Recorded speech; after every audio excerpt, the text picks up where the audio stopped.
그렇게 말씀을 준비하고 그렇게 제목을 또 하나를 잡아봤습니다. 우리 한번 같이 믿음으로 따라합시다. 기적은 나로부터.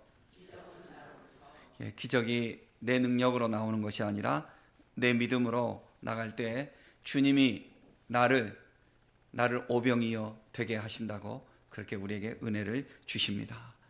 우리가 오병이어입니다. 주님이 우리를 쓰십니다. 주님이 우리를 기뻐하시고 우리가 주님께 나오면 우리는 세상의 눈으로 볼 때 떡 5개와 물고기 2마리처럼 그저 그렇게 보일지 모릅니다. 그러나 우리에게 주님이 함께 하실 때 우리는 5,000명 이상의 사람을 먹이고도 12강주리를 남길 수 있었던 능력의 그 재료처럼 주님이 우리를 그렇게 귀하게 쓰십니다. 그래서 우리 자신이 오병이어가 되는 것을 믿고 주님께 감사하고 성함을 누리는 성도님들 되시기를 예수의 이름으로 축복합니다. 예수님께서 무리를 떠나서 다음 사역을 위해 빈 들로 가셨는데 그곳은 예수님에 대한 소문을 듣고 벌써 사람들이 이미 많이 모여들었습니다. 여기 빈들은 주변 상황을 고려 볼 때 가버나움은 좀 고을이거든요. 그러니까 지금은 저희는 이제 거의 우리 대한민국은 전부 어디를 가나 이게 마을이 다 이렇게 이어져 있지 않습니까? 도시가 다 이어져 있지 않습니까? 그러나 예전에는 또 인구수가 적은 나라, 땅은 넓은데 인구수가 적은 나라 같은 경우는 차를 타고 한참 가야 또 어떤 거울이 있고 이렇게 되지 않겠습니까? 그러니까 예전이니까 이스라엘 땅은 넓지는 않을지라도 이 가버나움 거울로부터 한 6-7km 떨어져 있는 그 빈 들판이었습니다. 이곳에 이제 말씀을 듣기 위해서 온 사람들이 많이 모였고 또 그들 중에는 예수님께 특별한 은혜를 받기 위해서 질병을 고침받기 위해서 나온 사람들도 많이 있었습니다. 예나 지금이나 주님을 찾는 사람들은 주님을 사랑해서 나오고요. 또 자신의 필요를 채우기 위해서 나오는 분들도 있습니다. 주님은 어제나 오늘이나 영원토록 동일하신데 오늘 이 시간에도 우리가 사람에게 말은 하지 않지만 주 앞에 우리 은밀한 마음속에 고민과 기도와 열망이 있을 것입니다. 주께서 그 기도를 들으시고 우리를 강건하게 하시고 우리를 고민으로부터 해방시켜 주시고 우리를 두려움으로부터 해방시켜 주시고 우리를 공핍으로부터 풍요롭게 하시고 우리를 걱정 근심으로부터 자유롭게 주셔서 주님의 평안을 누릴 수 있는 성도들 되시기를 주의 이름으로 축복합니다. 특별히 건강이 참 중요합니다. 인생을 살아갈 때 우리의 육체가 짐이 되지 않고 도구가 되어야 됩니다. 그래서 여러분 건강의 복을 주시기를 예수의 이름으로 축복합니다. 여호와 라파, 주께서 우리를 치료하시는 분이시라고 그랬습니다. 평생을 살 때 절대로 몸이 여러분들의 고통이 되지 않고 몸이 우리에게 수족이 원활하게 돌아가고 언어가 원활하게 돌아가고 하나님 아버지 앞에 우리 몸이 귀한 섬김의 도구가 될 수 있기를 주 예수 그리스도 이름으로 축복합니다. 너희는 여호와를 영원히 신뢰하라. 주 여호와는 영원한 반석이심이로다 그랬습니다. 주님을 우리 가슴에 모시고 주님, 제가 주님을 사랑합니다. 제가 주님의 기쁨 되기를 원합니다. 그렇게 고백하시고 매일매일 주 앞에 나오십시오. 주님이 우리를 영혼을 건져주시고 또 육체를 강건하게 하시고 삶을 형통하게 하셔서 우리가 사는 동안에 또 우리가 천국에 가서도 주의 기쁨 되게 해 주실 것입니다. 전체 복음서를 종합해서 오늘 본문을 보면요, 이제 사람들이 주님을 따라왔는데 해가 저물고 저녁이 되었습니다. 사람들이 배가 고픕니다. 들판에서 음식을 구할 수가 없습니다. 주님께서는 제자들의 믿음을 점검해 보고 싶었습니다. 제자들은 구약 성경을 알고 있습니다. 구약 성경에 보면 어떤 상황입니까? 들판에서, 광야에서 사람들이 출애굽을 하면서 갈 때 배가 고프잖아요.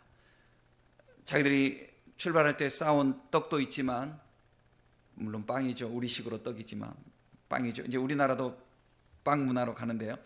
예, 가져온 음식들을 다 먹고 배가 고픕니다. 그래서 사람들이 힘들어할 때 모세가 하나님께 구하잖아요. 그럴 때 광야에서 하나님께서 어떻게 해주십니까? 사람들이 생각하지도 못했던 하늘의 만나를 내려주시고 또 메추라기를 내려주시는 것입니다. 여러분, 우리가 지금 이제 한 20대 그리고 30대까지는 어쩌면 이제 과거에 그 아주 우리 나라가 굉장히 가난했던 그 시절을 체감하지를 못하니까 좀 대화가 좀 이렇게 이해가 안 되실지 모르지만요.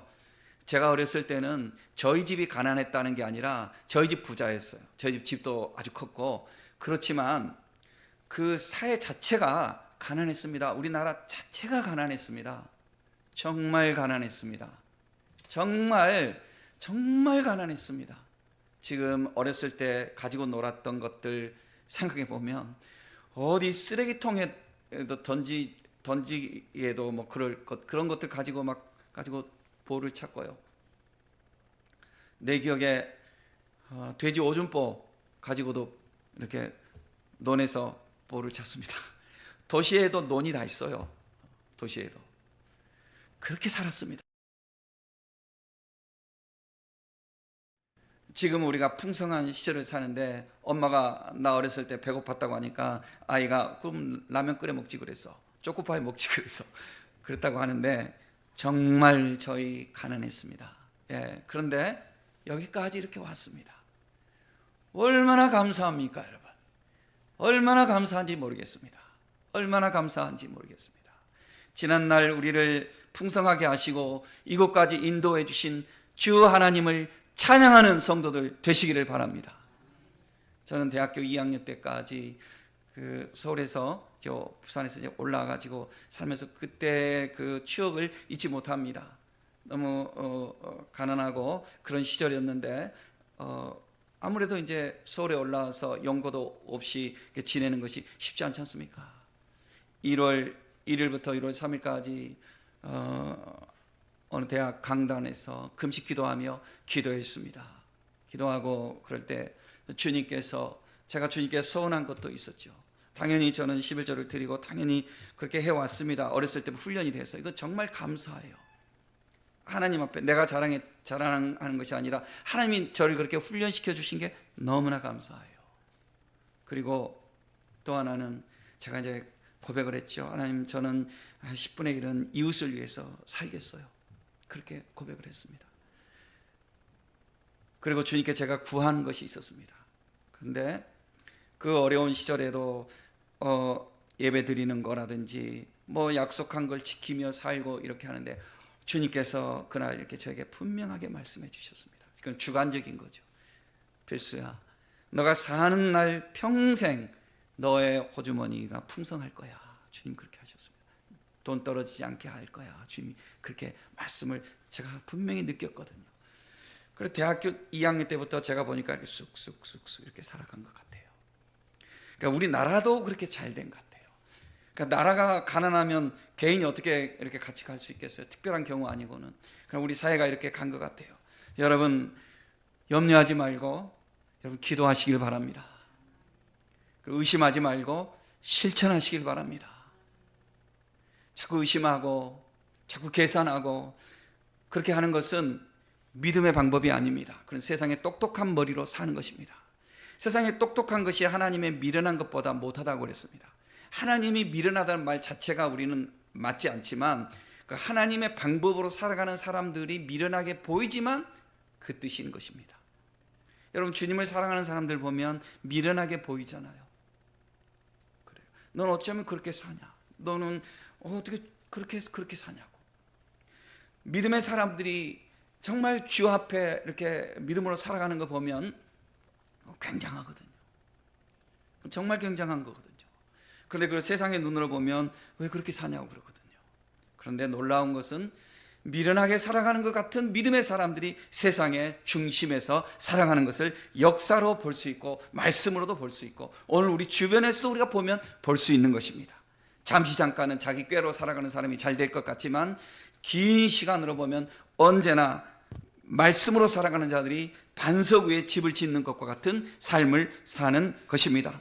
따라서 사랑하는 성도 여러분, 무슨 일을 계획하고 무슨 일을 꿈꾸고 무엇을 소망하든지 간에 주님 앞에 믿음으로 구하시고 믿음으로 실천할 수 있는 성도가 되어서 오병이어의 결과를 누림과 같이 풍성함을 누릴 수 있는 성도님들 되시기를 주의 이름으로 축복합니다.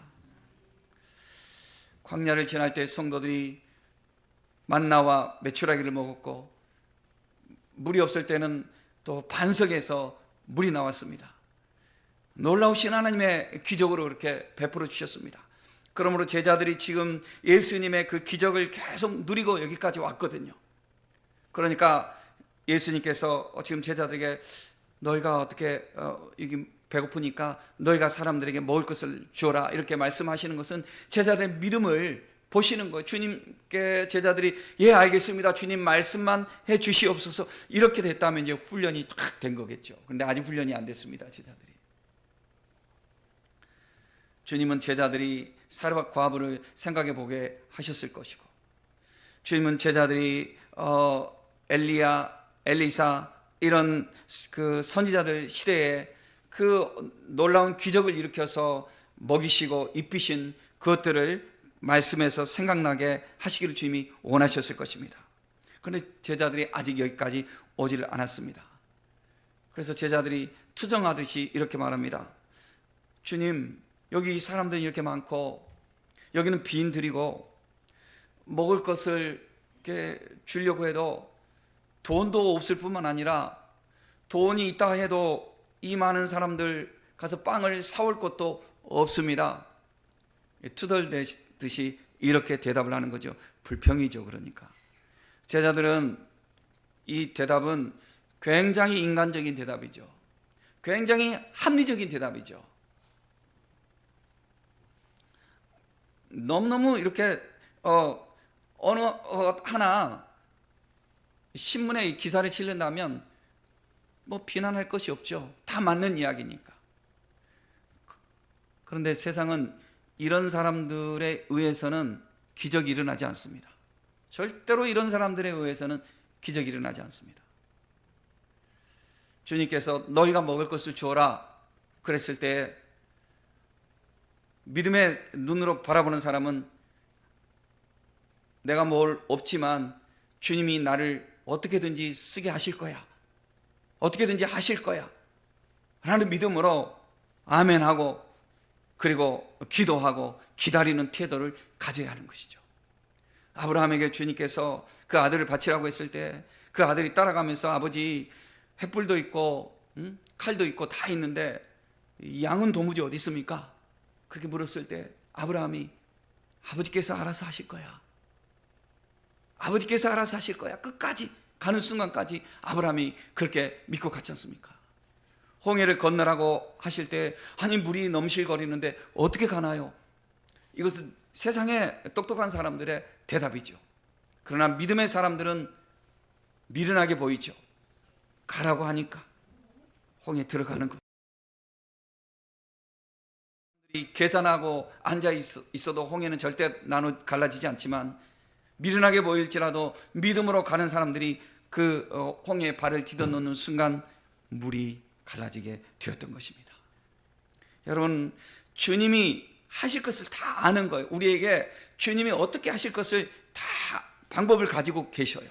우리에게 하라고 하는 것은 뭐냐면 우리를 쓰시겠다는 거예요. 주님이 우리를 그 영광의 그 열매를 누릴 수 있도록 주님은 우리의 믿음을 보시겠다는 거예요. 우리가 자녀들을 위해서 할 때도 그렇잖아요. 작은 것 경험하지 않으세요? 무엇을 시킬 때 자녀들이 엄마를 믿고 아빠를 믿고 내 한번 해보겠다고 할 때 다 도와주죠. 다 도와주죠. 자녀들 이제 아이 때 그죠? 한 5살 그 이하일 때는 우리가 정말 걔네들에게 우상이잖아요. 완전히. 그러니까 걔네들에게 우리는 아주 슈퍼맨과 같은 존재잖아요. 부모는. 그래서 아이들이 두려워하는 거 엄마 아빠가 다 알고 있잖아요. 어떻게 할 수 있다는 것을. 어떻게 보면 하나님도 그거 아니시겠어요? 야, 해라. 그러면 어떻게 해요 하나님? 이게 아니라 그래요. 그래도 한번 해볼게요. 하나님이 하라고 하니까 해보겠습니다. 할 때 하나님이 다 알아서 해주시는 것입니다. 주님은 제자들의 그 믿음을 보고 싶었던 거예요. 그러니까 주님이 알아서 다 하실 수 있지만 제자들에게 너희가 먹을 것을 줘라 이렇게 말씀하시는 것은 주님이 직접 하시기보다는 제자들을 통해서 주님의 그 기적을 일으켜 주심으로써 제자들이 앞으로도 믿음으로 이렇게 살아갈 수 있도록 주님은 제자들을 훈련시키시고 제자들을 보람있게 그렇게 하시려고 그렇게 말씀하시는 것입니다. 예수님은 어쩌면 지금도 우리를 향해서 이런 마음으로 바라보시면서 너희가 해라 그렇게 말씀하실 것입니다. 우리가 어떤 일이 있을 때 너희가 해라 그렇게 하실 거예요. 그러면 우리는 주님 여긴 들판이고 여기는 사람이 지금 남자만 해도 5천 명인데 다 하면 10,000명은 넘을 건데 이 많은 사람 200데나리온 아치 빵을 사도 모자랄지도 모르겠습니다. 200데나리온이면 그때 한 데나리온은 노동자 하루의 품삯이었거든요. 그러니까 지금하고 뭐 이렇게 돈으로 환산하는 게 좀 별로 의미는 없지만 그래도 대충 한다고 해도 한 2천만 원은 될 거예요. 돈도 2천만 원 아치 돈도 없지만 또 2천만 원이 있다 할지라도 어디 가서 2천만 원어치 빵을 이 밤에 지금 살 수 있습니까? 그리고 지금 보십시오. 지금 광야인데 어디로 갑니까 우리가? 이게 우리가 이렇게 이제 푸념을 할 거란 말입니다. 일반적으로 그렇게 할 거란 말입니다. 그런데 믿음으로 사는 미련한 사람은 오직 주님만 바라보니까 네가 해라. 네 알겠습니다 하고 일단은 출발하는 거죠. 일단은 출발했는데 없잖아요. 없는데 주님이 역사하시는 거예요. 누군가를 통해서 하시고 무언가를 통해서 하시고 어떤 상황을 통해서 하시고 주님이 하시는 거예요. 그럴 때 우리는 그 일을 이루면서 내가 했어가 아니라 주님이 하셨어요. 주님이 우리를 통해서 주님이 하셨어요. 이렇게 우리는 대답할 수가 있는 것입니다. 세상은 절대로 합리적인 머리로 사는 사람들이 무엇을 하는 것 같지만 비서들은 그렇게 할 수 있어요. 비서들은 합리적인 그런 머리를 가지고 사장님의 그것을 잘 이렇게 보필하면 그 비서의 머리는 될 거예요. 그런데 사장님들은 그러지 않아요. 이 어떤 꿈을 이루고 어떤 업적을 이루고 하시는 분들은 앉아서 머리로 공부 머리로 하는 것도 물론 이걸 무시하는 거 아니지만 그것으로 다 되는 거 아니에요. 여러분 그렇게 된다면 그 공부 잘하는 사람들이 모든 것을 다 해야 되잖아요. 그런데 세상은 그렇지 않잖아요, 여러분. 공부 머리하고 또 살아가는 머리하고 또 달라요. 제일 훌륭한 머리는 뭐냐면 믿음으로 살아가고 사회생활에서 믿음으로 이렇게 개척해 나가는 그 머리가 제일 훌륭한 머리 같아요. 그 머리가 제일 훌륭한 머리인 것 같아요. 그런데 그것은 세상에 무슨 IQ 그런 게 아니고요. 창의적인 생각을 가지고 도전적인 생각을 가지고 긍정적인 마음을 가지고 일을 개척해 나가는 그런 정신 아니겠습니까? 그러니까 이 세상에서도 일반 은총 안에서도요 이런 태도를 가진 사람들이 무슨 일을 하는 것을 우리 많이 볼 수 있습니다. 예수님이 우리에게 무엇을 시키실 때 우리가 불가능한 것 같은 것도 주님 내 딸이었는데 그는 언젠가도 말씀드렸지만 나이가 이렇게 70살 될 때부터 그렇게 팍하게 일을 하셨습니다. 그분이 85세였을 때 기자들이 질문을 한 내용을 제가 읽었습니다. 기자들이 이렇게 질문했습니다. 회장님 어떻게 이렇게 큰 기업을 이룰 수가 있었고 어떻게 이렇게 건강한 생활을 하실 수가 있습니까? 회장님의 이 백그라운드를 다 알거든요. 회장님은 너무나 가난했고 너무나 이렇게 병치레를 했고 그리고 학교 스펙 이런 게 하나도 없어요. 초등학교 4학년인가 중퇴고 뭐 이런 분이었거든요.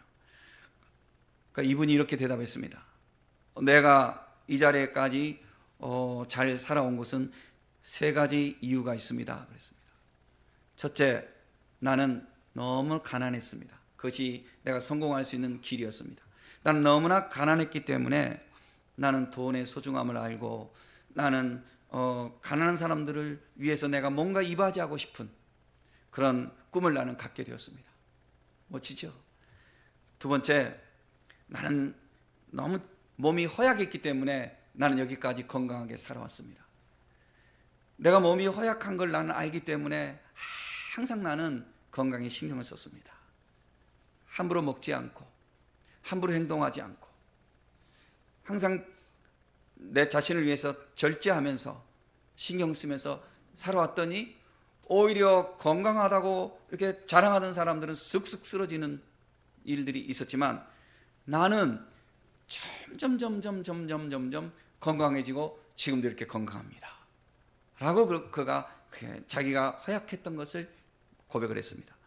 세 번째, 내가 성공할 수 있었던 것은 나는 너무나 못 배웠기 때문에 성공했습니다. 내가 똑똑한 줄 알고 내가 나 자신을 내 머리를 의지하고 그랬다면 나는 여기까지 오지 못했을 것입니다. 나는 공부도 못했고 그래서 나는 항상 무엇이든지 듣기에 귀를 기울였고 무엇이든지 배우려고 항상 관심을 두었고 그렇게 집중하다 보니까 생각이 모아지고 그러면서 오늘 내가 열심히 살아온 결과가 여기까지 온 것 같습니다. 나는 내가 가난했고 못 배웠고 나는 몸이 허약했고 그것이 나의 약점이었는데 오히려 그것이 나의 강점이 된 것 같습니다 라고 이렇게 고백을 했습니다. 우리나라 큰 기업 이 현대를 이룬 이 정주영 회장님도 참 우리가 배울 점이 많이 있습니다. 그분 역시 초등학교도 나오지 못하신 분입니다.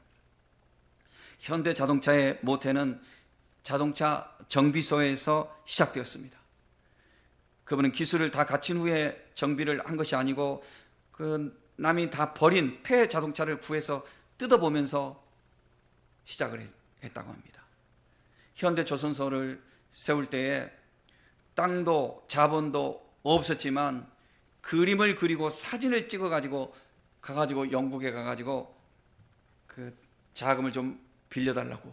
그러니까 너가 이게 땅이 어디냐고 하니까 그 울산 거기 앞바다 옆에 이렇게 모래사장이 있는 거 사진 찍어 갖고 간 것을 보여주면서 내가 이거를 이제 여기다가 지을 거라고. 그러니까 그 네 땅이냐고 하니까 아니 돈 빌려주면 이거 살 거라고. 기가 막힌 거죠. 그래서 안 됐지만 결국은 됐어요. 그러니까 의지가 있으니까 남의 이야기를 길게 하면 시간 많이 가지만 결국은 그렇게 일을 시작하셨더라고요. 결국은 유명한 일화도 또 있죠. 서산만, 그죠? 서산만을 이렇게 간척했잖아요. 저도 갔다 왔습니다만 여러분들도 가보셨겠죠. 그런데 거기 서산만을 이렇게 간척을 하는데 도무지 이렇게 그 바닷물 어느 정도 이분이 큰 기업을 이룬 다음에 그 일을 했기 때문에 얼마나 많은 그 연구진들이 있겠습니까? 석박사들이, 그 전문가들이 쉽게 말해서 다 못한다고 그랬습니다. 안 됩니다. 여기는 무슨 이유 때문에 안 됩니다. 안 되는 이유만 다 이야기를 하는 거예요. 그것도 물론 참고사항은 될 수 있겠죠. 이분이 이 폐유조선 있잖아요. 유조선 그 석유 실어 나르는 그 유조선 이제 버린 거 그 큰 거 두 척을 끌고 와가지고 배 두 척 그거를 갖다가 긴 배를 거기다가 갖다 딱 놔버리니까 물이 이렇게 막아졌던 겁니다. 그리고 그 작업을 했던 겁니다. 그러니까 이분은 박사 아니라 무슨 박사들이 10명, 20명이 모여서 못한다고 하지만 이분은 그렇게 해낸 거거든요. 그러면서 그 이후에 이분이 유명한 말이라고 그러잖아요. 해봤냐고. 무엇이든지 안 된다고 하고 무엇이든지 포기하고 그러면은 네가 해보고 그런 이야기 하냐고. 해보고 그런 이야기 하냐고. 그러니까 이런 말은 우리가 참 배울 것이 있죠. 그러니까 이 마스시다 고노스케 이분이나 정주영 회장님이나 이런 분들 이야기를 통해서 이 세상을 살아가는 사람들이잖아요. 이분들은 이 세상을 살아가는 그런 사람들 이야기를 통해서 우리가 배울 수 있는 게 뭐예요? 불굴의 용기와 하고야 말겠다는 도전정신, 포기하지 않는 열정이 그들의 꿈을 이뤄낸 것 아니겠습니까? 변명하고 안 되는 이유를 찾고 그랬다면 할 수 없지만 해보자, 한번 해보자, 한번 해보자, 끝까지 그렇게 포기하지 않고 나가는, 반드시 이것을 이루고야 말겠다는 그 꿈, 그런 도전 정신이 이 세상에서도 하나님이 주신 일반 은총 가운데, 하늘은 스스로 돕는 자를 돕는다고, 일반 은총 가운데서도 그렇게 열심히 살아가고 그렇게 성실히 살아가고 그렇게 꿈을 포기하지 않고 살아가는 사람들이 이를 이루는 것을 보지 않습니까? 하물며 믿음으로 살아가는 우리들이 얼마나 주님이 도우시는데 얼마든지 우리는 더 할 수 있는 것입니다. 성경에 다윗이 나와서 일을 시작할 때 이스라엘은 위기에 빠져 있었습니다. 골리앗이라는 거인 앞에 사울왕과 이스라엘은 쩔쩔매고 있었습니다. 다윗은 17살 소년입니다. 갑옷을 입어도 갑옷이 버거워서 입을 수 없고, 칼을 줘도 칼을 들 수 있는 그런 힘이 없습니다. 다윗은 그것을 다 내려놓고 그는 믿음으로 뛰어나갔습니다. 나가서 다윗이 한 말이 무엇입니까? 다윗의 마음에 붕괴한 것이 무엇이었습니까? 너가 어찌 우리 여호와 하나님의 이름을 네가 욕되게 하느냐고. 너가 어찌 여호와 하나님을 경외하고 하나님의 백성인 우리 백성을, 우리 민족을, 우리나라를 네가 멸시하냐고. 그는 그것이 견딜 수가 없었던 것입니다. 그래서 그는 자기 힘을 의지하거나 자기의 능력과 자기의 어떤 지혜가 있어서 그런 것이 아니라 오직 믿음, 그리고 하고야 말겠다는 그 의지 가지고 물맷돌을 가지고 나가서 던져서 골리앗을 쓰러뜨렸는데, 그것이 다윗의 힘일까요? 그 다윗이 그렇게 할 때 주님이 그렇게 도와주시지 않았겠습니까? 여러분, 무엇이든지 주의 일을 하려고 하는 그 열정, 믿음으로 한번 해보겠다, 포기하지 않는 그 꿈, 이거 주님이 원하시면 내가 해보겠다 하는 그런 정신태도, 이것을 주님이 쓰시는 것입니다. 주님이 제자들에게 그렇게 말씀하십니다. 너희가 먹을 것을 주어라. 너희가 먹을 것을 주어라. 제자들이 이것을 못하지만 주님이 보실 때는 제자들이 뭔가 나서서 하면은 주님이 하시겠다는 그거 아니겠어요, 여러분? 따라서 여러분, 오늘 우리에게 기도하면서, 오늘 우리가 주의 말씀을 보면서 우리 마음에 주님이 주신 그 생각들, 그 도전 정신들, 그것이 있을 때는 아이고 내가 어떻게 할 수 있겠어 하지 마시고, 주님이 주신 생각이라면 계속 기도해서 검증하고 또 검증하고 말씀 속에서 살펴보면서 주님, 일을 이루어 주시옵소서. 나는 질그릇같이 연약한 존재이지만 내 안에 계시는 예수님 보배로우신 분이시고 능력의 힘이 큰 것은 주님으로부터 말미암는 것을 나는 믿사오니 주님, 나를 써 주옵소서. 그렇게 우리는 우리 자신을 드리면서 우리 자신이 오병이어 같은 존재이지만 주님 앞에 우리를 드려서 주님이 쓰시는 능력의 오병이어가 될 수 있기를 바라는 것입니다. 나만 생각한다면 보리떡 5개와 물고기 2마리도 나는 너무 귀한 거예요. 내 주머니 속에 있는 그거 작은 것이지만 그래도 나에게는 한 끼를 해결해 줄 수 있는 귀한 것입니다. 그렇지만 그것을 가지고 내가 내 한 끼만 해결한다면 그날 저녁은 나는 배가 불렀겠지만 나는 영원한 주님의 나라와 관계가 없었을 것입니다. 한 아이가 바로 이런 사람입니다. 이 아이는 보리떡 5개와 물고기 2마리를 가지고 있었는데 이 아이도 배가 고팠고 그것을 자기가 먹어야겠다고 생각을 했겠죠. 그러나 예수님께서 이렇게 하시는 것을 보면서 이 아이가 믿음이 있었지 않겠습니까? 성경이 모든 자세한 이야기를 다 다 이렇게 해주지는 않지만 이 아이는 내가 어떻게 해서라도 이것을 내가 예수님께 드리면 예수님이 알아서 하실 거야.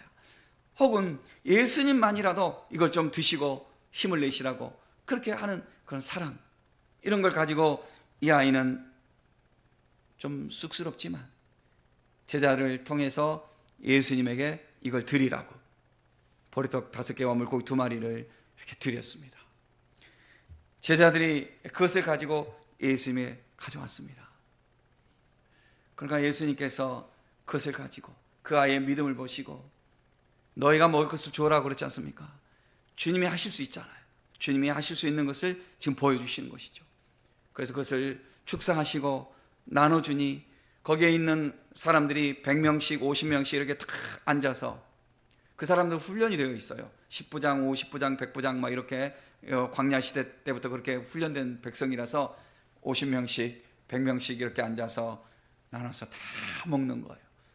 남자만 5,000명이라고 그랬으니까 이스라엘의 그 셈법은 성인 남자만 세는 습관이 있거든요. 그러니까 적어도 10,000명은 지금 넘는 거예요. 여자들, 어린아이들 뭐 하면은 10,000명은 넘는 거죠. 이 사람들이 다 배불리 먹고 12광주리가 남았던 것입니다.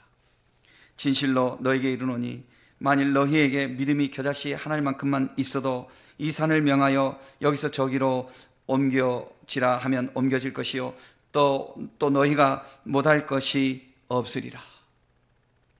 오늘 우리 자신은 어떤 것이 우리가 옮겨야 할 산입니까? 우리가 옮겨야 할 산, 거기에 비해서 우리가 가지고 있는 것은 보리떡 5개, 물고기 2마리밖에 없습니다. 그러나 보리떡 5개, 물고기 2마리가 내가 참된 믿음으로 주님을 기쁘시게 하는 그 믿음으로 나오면 이 보리떡 5개와 물고기 2마리는 산을 옮길 수 있는 겨자씨만한 믿음이 되는 것입니다. 저는 우리 교회를 이렇게 사랑합니다. 당연히 사랑하죠. 여러분도 사랑하고. 저는 이게 조금 너무나 인간적인 이야기일 수 있을지 모르겠지만 너무나 사랑해서 이게 작은 지체들하고 이렇게 시작을 했는데 어느 날 이렇게 목회를 하면서 제가 느끼는 게 성도들이 좀 이렇게 서로가 좀 서로에게 이렇게 울타리가 되어주는 그런 공동체가 됐으면 좋겠다는 생각을 하게 됐어요. 왜냐하면 결혼식도 하고 혹은 어떤 일이 있어서 장례식도 하고 이렇게 가보면 성도들끼리 서로 이렇게 위로하고 하는 것도 큰 힘이 되는 거거든요, 서로에게. 그래서 너무 본의 아니게 쓸쓸함을 많이 느끼고, 큰 교회 같으면 뭐 전혀 그런 건 느낄 수가 없었죠.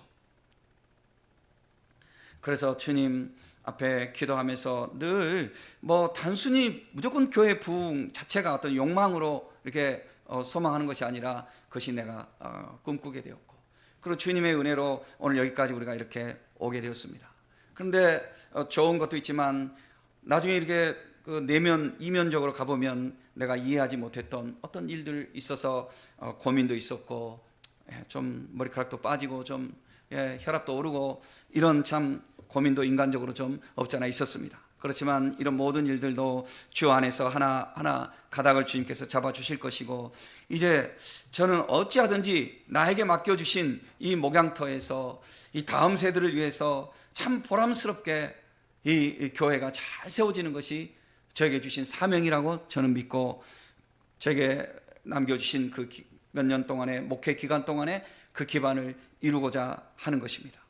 그래서 저는 우선적으로 이게 3층까지 올라오는 것이 힘들어서 엘리베이터를 이렇게 세우려고 하고, 또 그렇게 하면서 제 사무실이 1층으로 내려가서 1층하게 탁 이렇게 오픈이 돼가지고 사람들하고 이렇게 교통이 되고, 2층 공간이 성도들이 와서 잠깐 와서 차 한 잔 마셔도 일어나기 싫을 정도로 이렇게 좀 꾸며놓고, 그렇게 또 여기가 이렇게 오고 가는 것이 이렇게 계단이 이게 복도로 이렇게 탁 되어지고, 그것을 꿈꾸고 있습니다.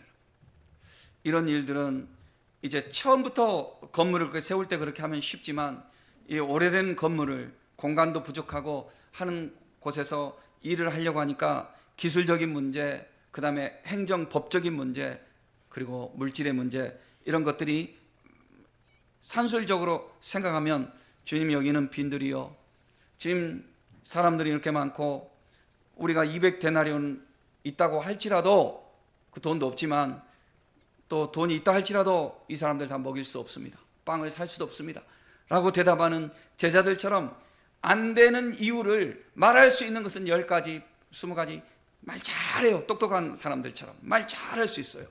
그러나 해야 되는 목적이 있는 거예요. 왜 그런가? 이것이 내 욕심인가?